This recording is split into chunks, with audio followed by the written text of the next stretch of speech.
Hello again, everybody. It's Harry Boxer, the technical trader at thetechtrader.com. It's Thursday, May the 31st, last day of the month, and these are the charts of the day. Well, we had a lousy day on Wall Street, but a lot of stocks we followed did great, and it was kind of a stock picker's market today, no question. Let's take a look at some of them. AAOI in the semiconductor group is acting well, and I believe there's a major short squeeze going on. You can see the big down channel, then the breakout and retest. At that point, if you remember, I told you the stock may be forming a real important bottom as the moving averages were crossing over, and the stock consolidated for about a month in that zone. Sure enough, the breakout here has caused a squeeze, I believe, with the big short position, taking this from 34 to 40, almost 47 today. And right at that resistance, this peak was 46.60 back here in November. Today's high, 46.79. So it's right at that resistance zone. And it could extend a little bit to get up to the gap around the 49 3/4 area. But I think we're due for a pullback consolidation, much like we had in here, to set up a wave 4. This could be a 1, 2, and a 3. 4 and 5 could get you to mid-50s at some point, if not more. We'll take a look at it later on. ALDR. Well, the biotechs were moving in general, and a lot of them look pretty good, particularly some of the juniors. You saw Viking today. We'll get to that later.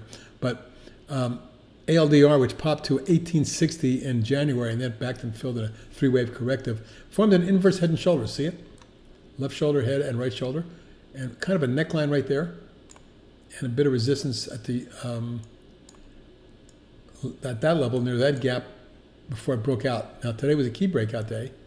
And you can see that this gap fill and this peak here would be a resistance area around the 18, let's call it 18.5 area.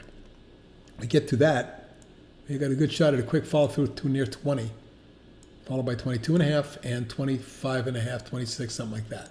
Those are my targets going forward on this one. Looks promising, but let's see if we can get the breakout. Medical device manufacturer Axogen has been phenomenal all year. One of my top 25 until it got through 40, which is my limit for the top 25. You can see this run from under 8 to 49, and today in particular, it broke out and spiked up another 295, or almost 6.4%. Volume was solid, the biggest in about 3 weeks.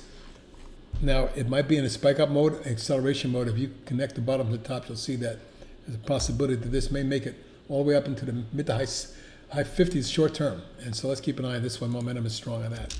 BOXL, big wedge forming. It popped and pulled back, had a falling wedge, and then exploded for 2 days, pulled back again. Today it popped out. I believe it might have popped out. Let's see. Well, it closed above that declining tops line. And what we're going to watch for going forward, if this should accelerate, or extend, I should say, would be a move in around the 10.25 area, then maybe as high as 12. Once we get through that level, we'll have to deal with it. But at this point, keep an eye on this wedge. The underlying technicals look pretty good. Lots of green bars. And this might very well come on again. CBAY, another biotech with an inverse head and shoulder breakout today with a breakaway gap.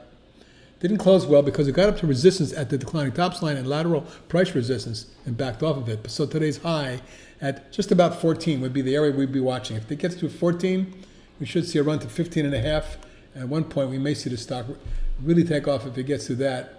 59, 60 zone is resistance, and through that it might very well run into the high teens and then maybe low to mid 20s. Very promising as well. CRNT is looking great in here. Massive inverse head and shoulder breakout, breakaway gap, 5-wave corrective pull back to the new trend line, and then a 5-wave move up off of that, or at least in the midst of the 5th wave, which could accelerate and take it up towards about 365, my next target. Beyond that, my target's 4.25. Low price, the new one I want to show you, and it's just under 3, but today it had such a nice day. It was up 35 cents or 14%. More importantly, look at this chart. From a really narrow, almost non-tradable type, narrow, flat baseline. There's a breakout and a wedge.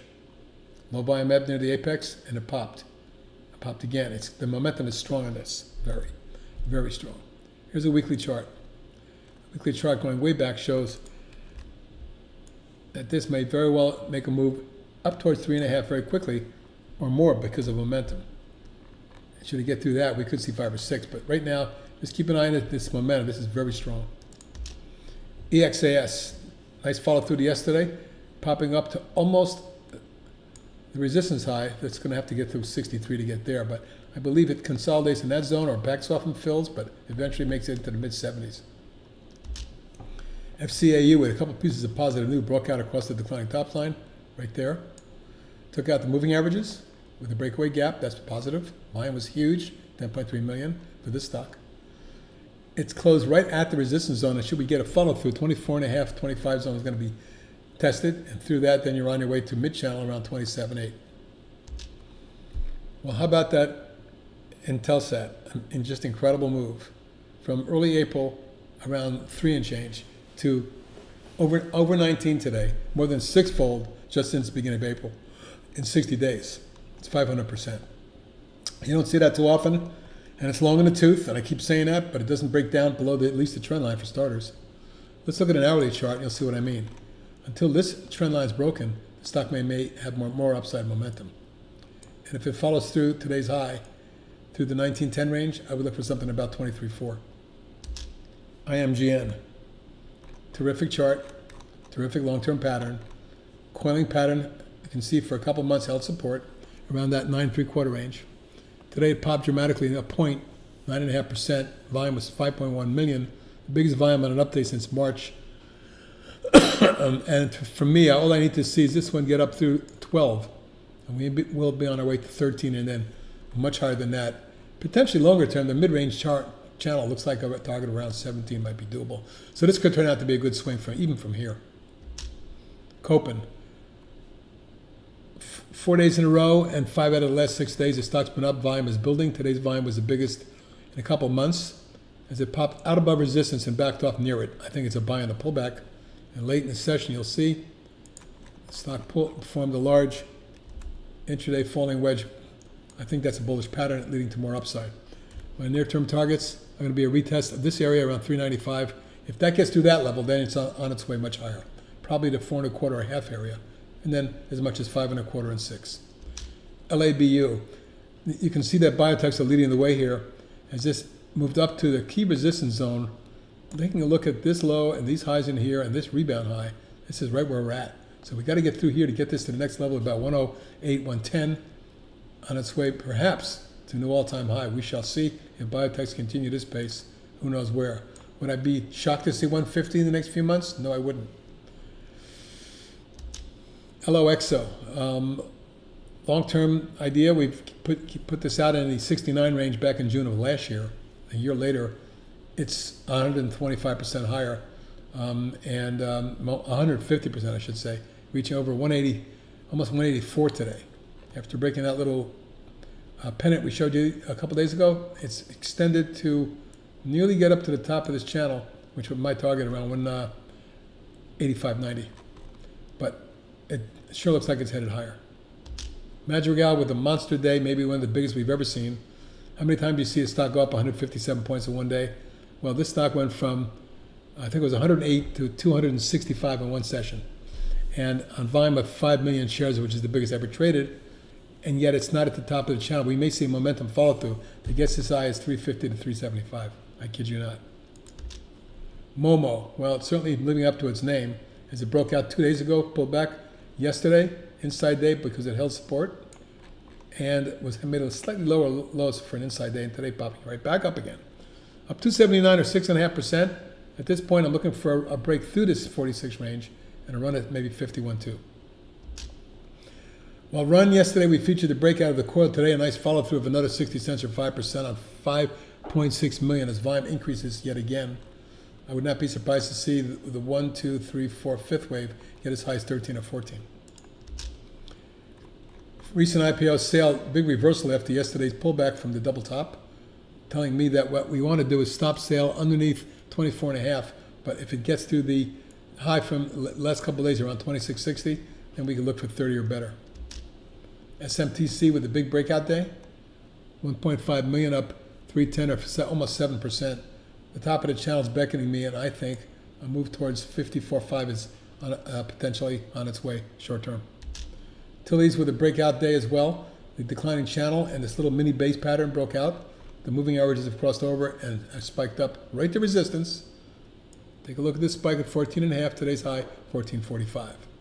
So if we can get to 14.5, I would look for probably a quick hit to about 16 and a quarter, and eventually, longer term, I'm looking at 18.5, 19 or better. Huge day for Viking as Madrigal's news spilled over to Viking. They have a similar drug. The stock gapped and ran and just absolutely went berserk. Up 502 or 101%.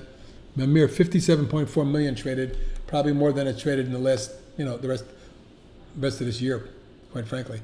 Sometimes you see a breakaway gap like that with the close near the upper end of the range and that kind of volume. It leads to a lot more. I wouldn't be shocked if this made it into the mid-teens over the next week or two, or a day or two for that matter. XENT broke out of a wedge, spiked up and closed near the high for the day, up 290 or 7.3% on nearly 700,000, which is strong volume for that stock. With the breakout above the double top and the breakout of the wedge, I'm now looking for momentum to carry this into the high 40s. And finally, swing trade Zencor pulled back over the last 3 days, traded as low this morning as 35.14, which is 5 points off that high. But boy, did that get right to the prior high and snap back with a major engulfing reversal bar. And finishing at the high for the day going away to the penny, I'd be shocked if this didn't make it to the mid-40s very soon. And that's it for tonight, everybody. This is HP signing off. Have a good evening. And let's make some money tomorrow at TGIF.